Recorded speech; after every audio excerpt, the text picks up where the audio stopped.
ઉનાળુ વેકેશન પ્રાણી સંગ્રહાલયને ફળ્યું છે। 1.49 લાખ મુલાકાતીઓની મુલાકાતથી 40.39 લાખની આવક પ્રાણી સંગ્રહાલયને થઈ છે। દર વર્ષે ઉનાળા અને દિવાળી વેકેશનમાં પાલિકાનું સરથાણા નેચર પાર્ક પ્રાણી સંગ્રહાલય સુરતીઓના હરવા ફરવા સાથે સુરતીઓના આકર્ષણનું કેન્દ્ર બની જાય છે। ગત વર્ષે સુરત પાલિકાના સરથાણા ખાતે બનેલા નેચર પાર્ક પ્રાણી સંગ્રહાલયમાં વેકેશન દરમિયાન 1.40 લાખ મુલાકાતી આવ્યા હતા અને પાલિકાએ 38.33 લાખની આવક થઈ હતી। આ વર્ષે સરથાણા નેચર પાર્કમાં 1.49 લાખ લોકોએ મુલાકાત લીધી હતી।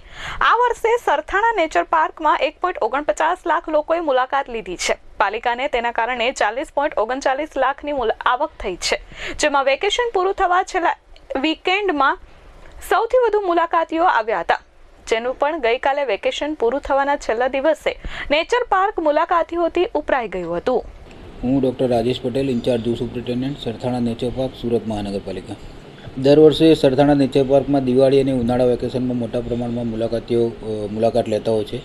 આ વર્ષે આપણે 5/5/2025થી 8/6/2025 સુધીના સમયગાળા વેકેશનના સમયગાળા દરમિયાન સરથાણા નેચર પાર્ક ખાતે કુલ 1,49,000 જેટલા મુલાકાતીઓએ મુલાકાત લીધેલી હતી અને તેઓની પ્રવેશની ટિકિટ આવક પેટે 40 લાખ અને 40,000 રૂપિયા જેટલી આવક થયેલી છે, જે ગયા વર્ષે આ જ વેકેશન પીરિયડના સમયગાળા દરમિયાન 1,40,000 જેટલા વિઝિટરે મુલાકાત લીધેલી હતી અને 38,33,000 જેટલા પ્રવેશ ટિકિટની આવક થઈ હતી, જે ગત વર્ષ કરતાં આ વર્ષે 9,000 જેવા મુલાકાતીઓએ વધુ મુલાકાત લીધેલી છે અને તેઓની પ્રવેશ ટિકિટ આવક કે ગત વર્ષ કરતાં 2 લાખ રૂપિયા જેટલી મહાનગરપાલિકાને વધારે આવક થયેલી છે।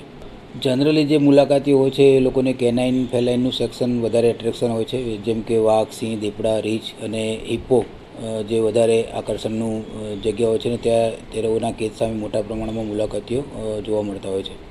Bureau report S24 news, Surat.